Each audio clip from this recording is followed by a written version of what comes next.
काशीराम तेरी नेक कमाई, काशीराम तेरी नेक कमाई। आदरणीय राष्ट्रपति पिता सिंह जी जिंदाबाद, आदरणीय राष्ट्रपति पिता सिंह जी जिंदाबाद। साथियों, मैं अपने राष्ट्रीय निवेदन करता हूँ वो आए और कार्यकर्ताओं के बीच में अपनी बात को रखा। आदरणीय राष्ट्रपति जमीन जोरदार तालियां हो जाए आदरणीय राष्ट्रीय अध्यक्ष जी के लिए। शुक्रिया। मैं जिला बनाया मेरे के सभी साथियों का जिन्होंने आज इतना मान सम्मान दिया। आज साहब मानव काशीराम साहब जी परिनिर्वाण दिवस पर एक भव्य कार्यक्रम का आयोजन किया। बार बार साथी कह रहे हैं कि जो साथी खड़े हैं वो बैठ जाए। मेरी समझ में एक नहीं आता, जब मंच पर जगह नहीं है तो यहाँ बैठ जाए या यहाँ बैठ जाए, लेकिन बैठ जाए। अब आप खड़े रहेंगे, यहाँ पर खड़े रहने से कोई ज़्यादा बड़े फोटो तो नहीं खींच पाएंगे। अम्बेडकरवाद जो है, अम्बेडकरवाद समर्पण का नाम है। मंच पर खड़े होना अम्बेडकरवाद नहीं है, मंच को सजाना अम्बेडकरवाद है। अगर आप मंच सजा करके इन मंचों पर हजारों लोगों को बोलना सिखा सकते हैं तो आप अम्बेडकरवादी कहलाने के लायक हैं। और सिर्फ आप खुद मंच पर खड़ा होना चाहते हैं तो आप अम्बेडकरवादी कहलाने के लायक नहीं। इसका सबसे बड़ा उदाहरण कोई है तो भीम आर्मी है। हम लोगों ने पहले खुद मंच लगाए, खुद बोलना सीखा और फिर इस देश के अंदर ना जाने हजारों लाखों युवा लोगों को बोलना सिखाया जो आज मंच पर खड़े होकर दौड़ते हैं। तो इसलिए समर्पण बहुत जरूरी है।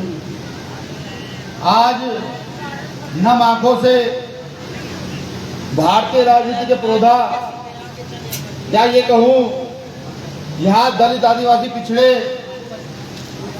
समाज को राजनीतिक चेतना पैदा करने वाले, या ये कहूं कि मान सम्मान स्वाभिमान की लड़ाई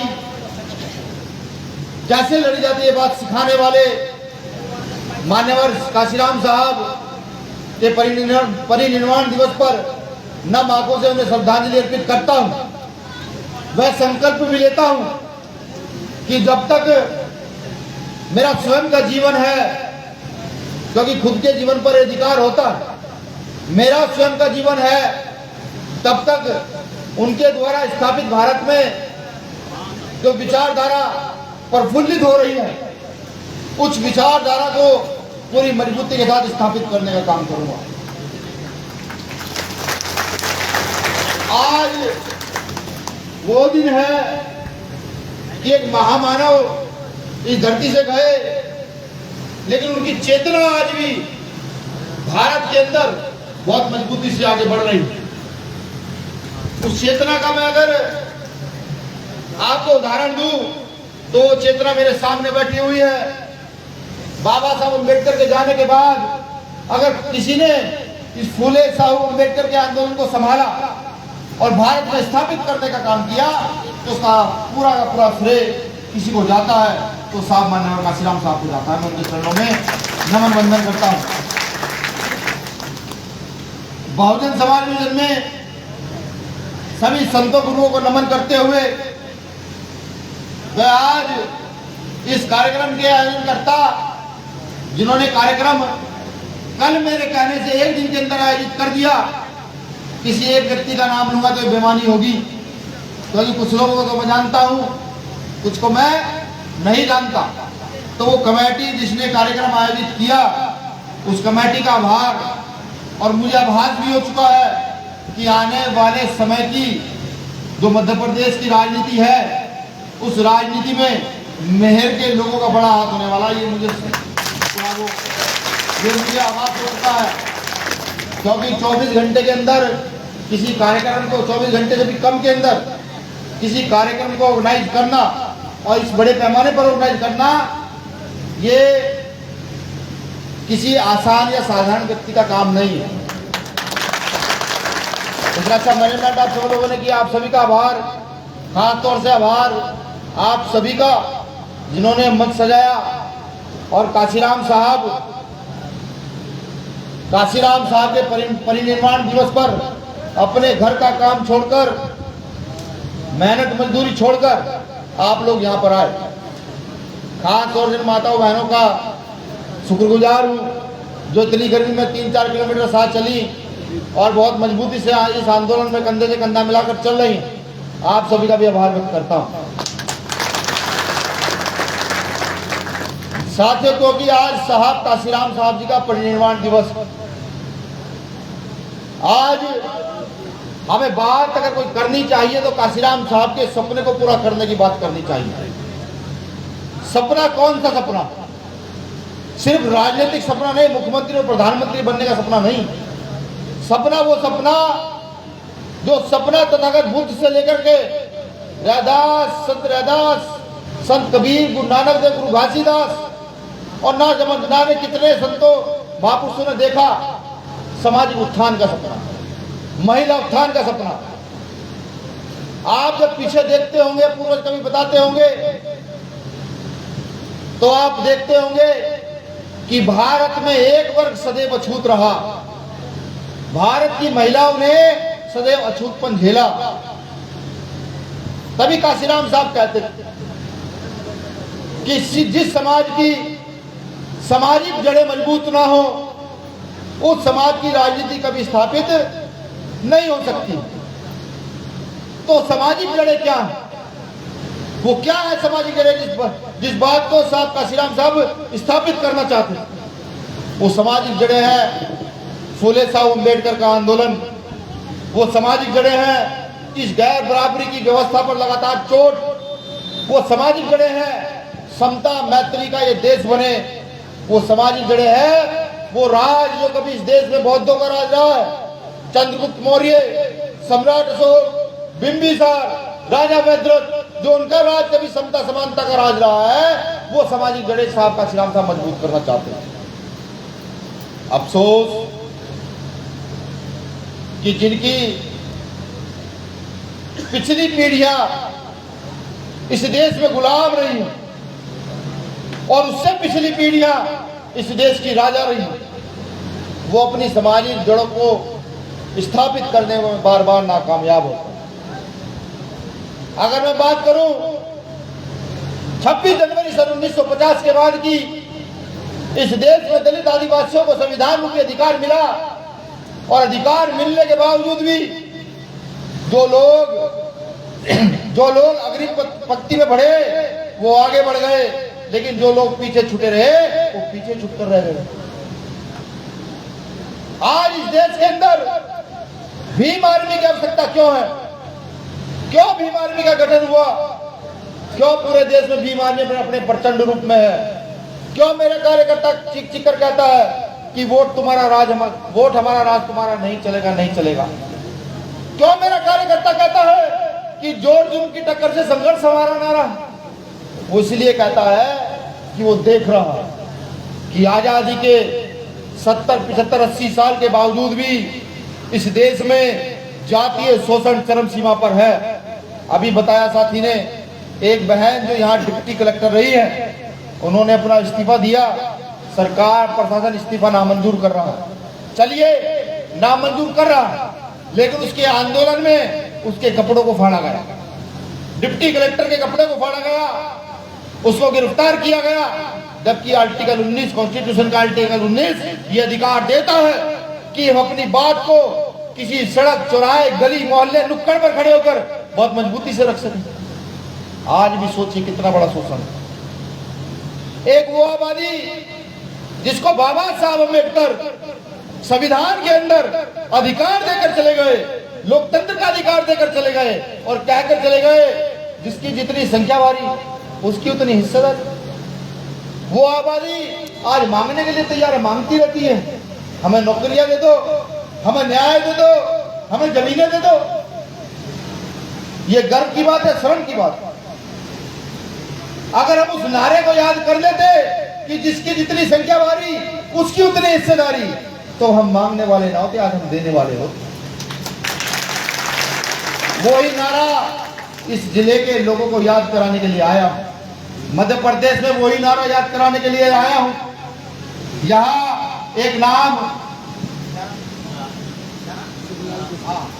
नाम जिनकी ये सर्ज भी है, जिन्होंने अंबेडकर आंदोलन के लिए अपना सर्वस्व निछावर किया, जिन्होंने आंदोलन को कभी धोखा नहीं, सुखलाल कुशवाहा साहब, जब उनके विषय में जानकारी मिली और पढ़ा कि अपना पूरा जीवन काशीराम साहब के साथ लगाया, उस आंदोलन को सींचने में लगाया, लेकिन अंत में राजनीतिक कारणों से वहां तो पीढ़ियों से आंदोलन चल रहा है कि अगर शोषित वंचित वर्ग आज इकट्ठा नहीं होगा तो कब इकट्ठा होगा। आज जाति के नाम पर बड़े बड़े रेप हो रहे हैं, सरकारी आंकड़े उठाकर देखिए, हत्याएं बड़े पैमाने पर हैं। अगर आप अच्छी शिक्षा भी ग्रहण करते हैं, उसका भी दर्द उन लोगों के पेट में होता है कि दलित आदिवासी पिछड़े अच्छी शिक्षा ग्रहण क्यों कर रहे हैं। अब सोचना आपको है कि इस व्यवस्था को ऐसे ही स्थापित करके रखना है या फिर इस व्यवस्था में बदलाव करना।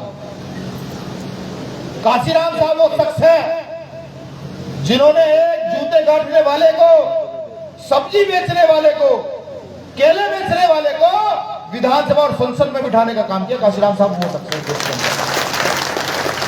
अगर भारतीय राजनीति को किसी ने सबसे बड़ी चोट दी, जो पूंजीपति राजनीति है, जो आज फिर पैसों पर आधारित है, वो इस देश में काशीराम साहब ने दी और बताया कि जिसके पास 1 रुपया नहीं है, जो नॉलेज रखता है, जिसके पास शिक्षा है, उसको ये काशीराम विधायक और एमपी मुख्यमंत्री भी बना सकता है। ये काशीराम साहब ने बताया। हम कौन है? हम साहब काशीराम साहब के अनुयायी। हमारा काम किसी पर अन्याय अत्याचार करना नहीं है कि कल हम ताकतवरों किसी पर अन्याय अत्याचार करें, नहीं। ये हमारे इस आंदोलन को चलाने वाले प्रोधा कभी नहीं पता करते। सतपुर रैदास जी कहते हैं कि चाहो ऐसा राज में मिले सबन को, छोड़ पड़े सब संग बसे रैदास रहे प्रसन्न। इसका सीधा मतलब है कि हम तो ऐसा राज चाहते हैं जहां ऊंच नीच की भावना ही ना हो, जहां कोई बड़ी व्यवस्था ना हो, जहां गैर बराबरी ना हो। हम तो ये चाहते हैं। लेकिन आज के मौजूदा समय में जातियों को बहुत मजबूत किया जा रहा है, जातीय आधार पर शोषण लगातार बढ़ रहा है।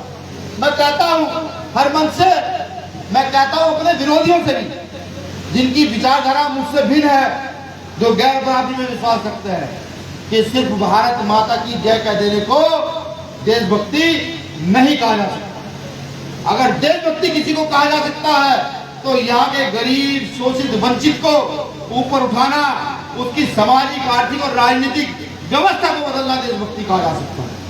अगर देशभक्ति कहा जा सकता है तो यहाँ पर जो करप्शन है, उस करप्शन के खिलाफ लड़ना देशभक्ति हो सकती है। लेकिन अफसोस, आज भारतीय युवा को धर्म के नाम पर अंधा कर दिया गया। मैं बताऊं कि धर्म मानना आपकी अपनी इच्छा है कि आप किस धर्म को मानोगे। कुछ लोग हिंदू धर्म को मानते हैं, कुछ बौद्ध धर्म को मानते हैं, कुछ सिख, ईसाई, पारसी, अन्य धर्मों को मानते हैं, मुस्लिम, ना जाने अलग अलग धर्मों को मानते हैं। ये कॉन्स्टिट्यूशन में राइट है, हमारी इच्छा, हम किस धर्म को माने।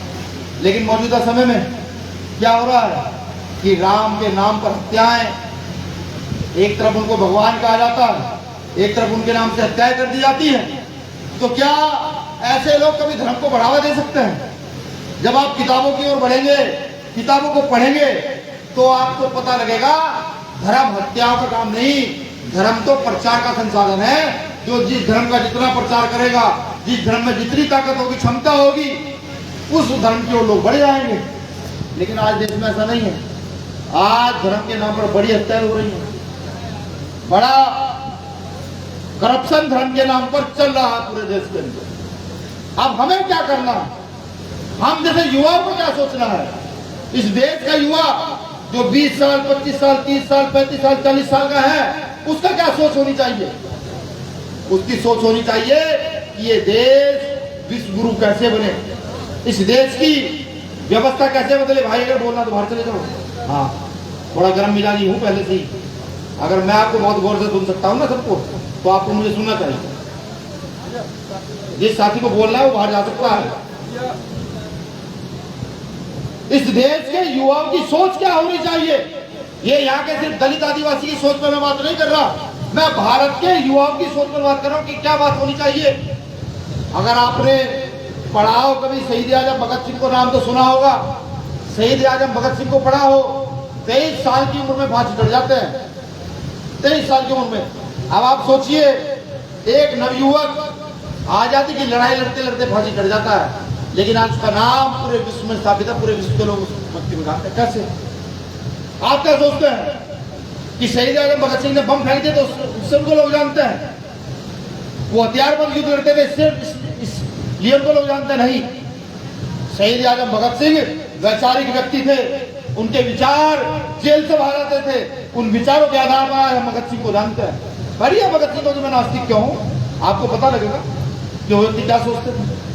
आज उनका धार्मिकरण किया जा रहा है और हम मौन हैं।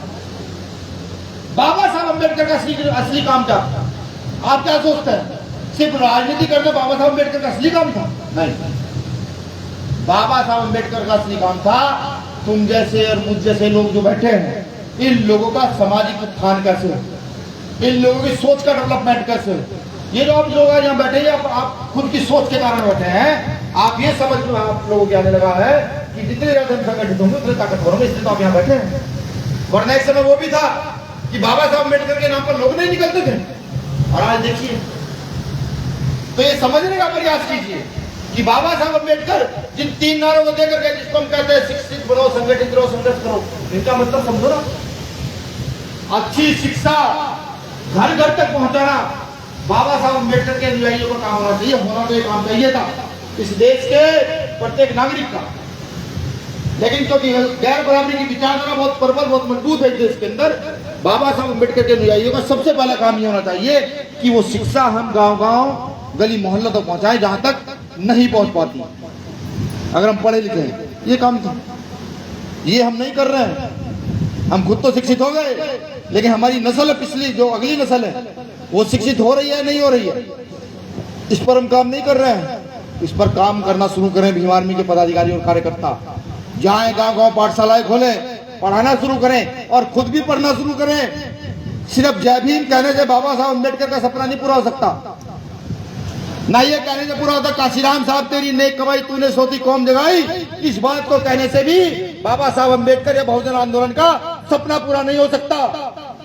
जब तक उनके द्वारा किए गए कार्य, उनके द्वारा बताई गई चीजों पर हम अमल नहीं करते, तब तक इस आंदोलन को सफल नहीं किया जा सकता। ये तो मध्य प्रदेश है, हर दूसरे दिन हत्या, हर तीसरे दिन रेप, हर चौथे दिन मार पिटाई यहाँ पर जाति के नाम पर हो रही है। कभी हमारे लोगों को ट्रैक्टर से बांध के घसीट दिया जाता है, उनकी ट्रैक्टर से घसीटते घसीटते खेत में हत्या कर दी जाती है।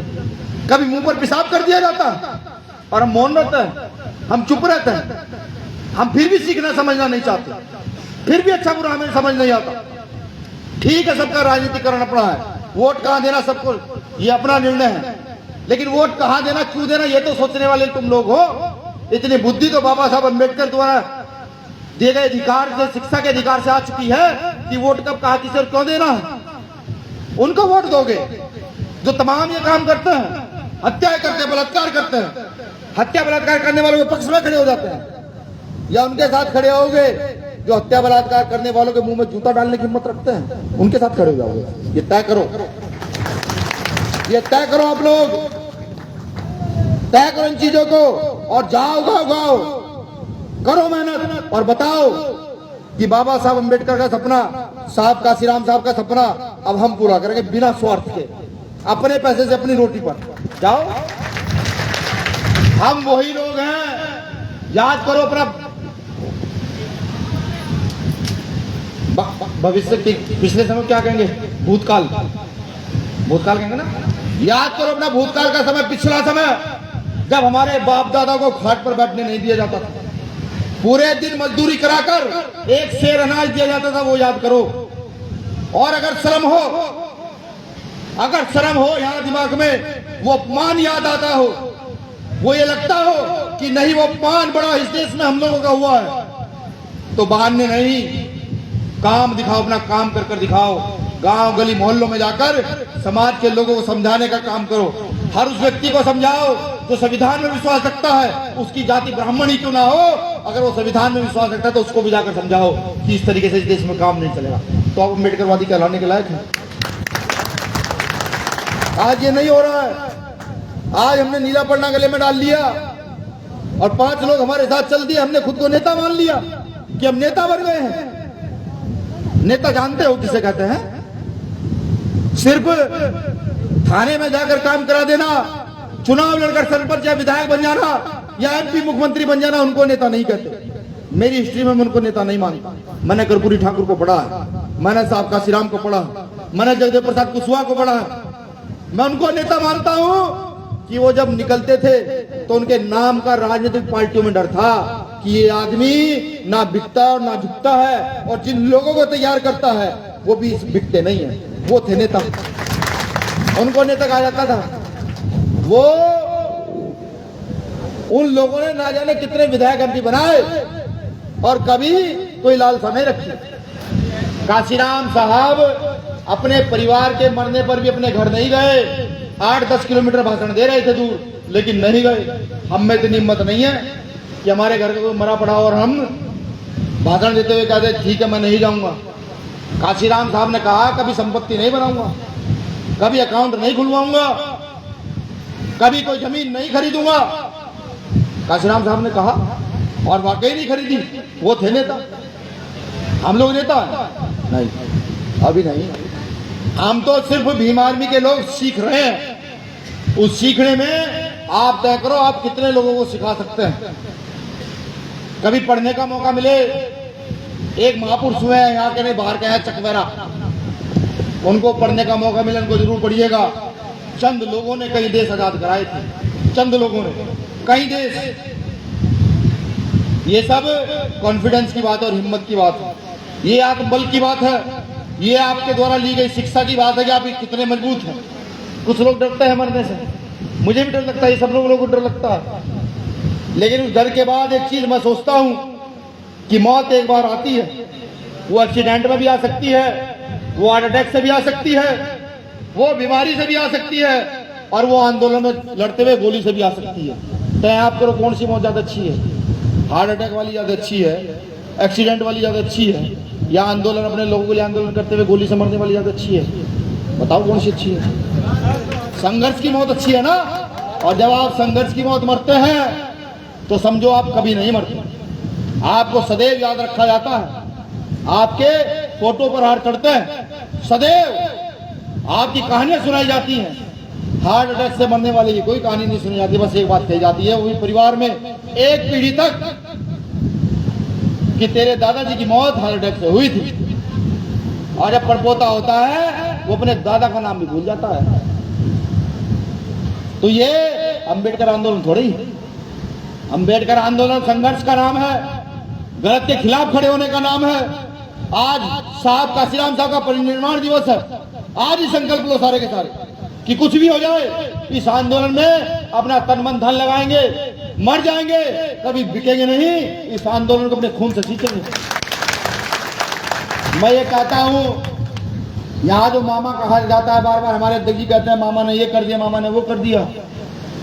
ये मामा हाथ जोड़ता नजर आएगा तुम सब लोगों के सामने और आकर पूछेगा भाई कोई गलती होगी तो माफ कीजिए। वो कांग्रेसी जो वहां बैठकर बड़ी बड़ी बात करते हैं ना, तुम्हारे घरों की चौखट पर खड़ा करा दूं, मेरी बात मान जाओ, घरों की चौखट पर तुम्हारे खड़े होंगे, कहेंगे भाई गलती बताओ क्या हुई। ये जो आबादी है हमारी, इसके विषय में सोचो ना कि जिसकी जितनी संख्या हमारी उसकी उतनी हिस्सेदारी। अब मैं ले चलता हूं राज की ओर कि जब राज स्थापित हो सकता है तो हम क्या क्या कर सकते हैं। काशीराम साहब ने कहा, जैसे सिद्धार्थ ने बताया, कि जब संसद में आपकी बात ना सुनी जाए तो सड़कों से अपनी बातों को सुनाओ, और जब सड़कों से बात सुनी जाती है तो संसद हमारा नहीं होती। मैं मानता हूं कि सड़क के आंदोलन देश की व्यवस्था बदल देते हैं, लेकिन मुझे बताइए, आज हम 1000-1500 लोग सड़कों पर थे, क्या हम कोई स्कूल खुलवा सकते हैं? कोई हॉस्पिटल खुलवा सकते हैं? हम सब मिलकर किसी को नौकरी लगा सकते हैं? नहीं। लेकिन अगर अपनी जनसंख्या के आधार पर हम अपनी शासन सत्ता स्थापित कर दें तो हम अच्छे अच्छे स्कूल हर 10 किलोमीटर पर अच्छे अच्छे स्कूल खुलवा सकते हैं, हर 5 किलोमीटर पर अच्छे अच्छे हॉस्पिटल खोल सकते हैं, हम ना जाने कितने लोगों को रोजगार दे सकते हैं। ये है सत्ता की ताकत। और सुनिए, कि कभी ताकतवर की बेटी का रेप नहीं होता। कोई ताकतवर होता है ना, उसकी बेटी का कभी रेप नहीं होता। हमेशा रेप, हत्या, बलात्कारों की बेटी की होती है। बलात्कार कमजोर वर्ग के बेटे की होती है, कमजोर लोगों की होती है। और हमारी ताकत, हमारी जनसंख्या है, इस ताकत को अपनी एक मुट्ठी बंद कर एक साथ खड़े हो जाइए ना। बताइए उन लोगों को कि हम इतने ताकतवर हैं, हम 2 घंटे में सत्ता बदलने का दम रखते हैं। बताइए।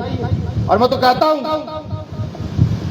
हूं कि जिन लोगों ने इस बहुजन आंदोलन को सर्वजन बनाया, पूरी जिम्मेदारी से कहता हूं कि जिन लोगों ने इस बहुजन आंदोलन को सर्वजन बनाया, अभी बहुजन आंदोलन को सर्वजन बनाने का समय नहीं आया।